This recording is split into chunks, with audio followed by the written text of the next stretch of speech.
મુખ્યમંત્રી ભૂપેન્દ્ર પટેલ ગાંધીનગરમાં આયોજિત દેશની સૌપ્રથમ પ્રકૃતિ પ્રેમ ભાગવત કથા જ્ઞાન યજ્ઞ મહોત્સવમાં સહભાગી થયા. ગાંધીનગરમાં પર્યાવરણ જાગૃતિ માટે સેવારત નેચર ફર્સ્ટ ફાઉન્ડેશન અને સૌ પ્રકૃતિ પ્રેમીઓના સહયોગથી આ પ્રકૃતિ પ્રેમ ભાગવત કથા ઉત્સવ તારીખ 1 ફેબ્રુઆરી રવિવારથી 7 ફેબ્રુઆરી 2026 સુધી યોજાઈ રહી છે.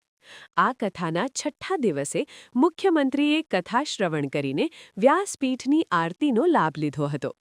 કથાના મુખ્ય વક્તા તરીકે સુપ્રસિદ્ધ ભાગવત કથાકાર પૂજ્ય ભાઈ શ્રી રમેશભાઈ ઓઝા વ્યાસપીઠ પરથી ભાગવત કથાનું અમૃતપાન કરાવી રહ્યા છે.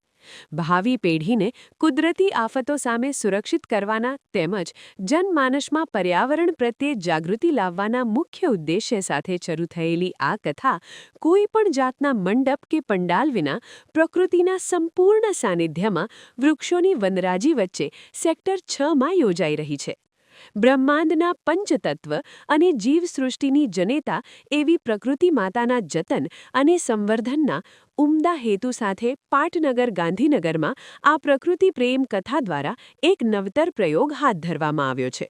આ અવસરે નેચર ફર્સ્ટ ટ્રસ્ટના મુખ્ય ટ્રસ્ટી અને કથાના પ્રાયોજક નારાયણભાઈ પટેલ તથા પૂર્વ મંત્રી મહેન્દ્રભાઈ ત્રિવેદી, પદ્મશ્રી જગદીશભાઈ ત્રિવેદી, ધારાસભ્ય રીટાબહેન પટેલ, સ્ટેન્ડિંગ કમિટીના ચેરમેન ગૌરાંગભાઈ વ્યાસ, શહેર ભાજપ પ્રમુખ આશીષભાઈ દવે, પૂર્વ મેયર હિતેશભાઈ મકવાણા તેમજ વિશાળ સંખ્યામાં ભક્તજનો ઉપસ્થિત રહ્યા હતા.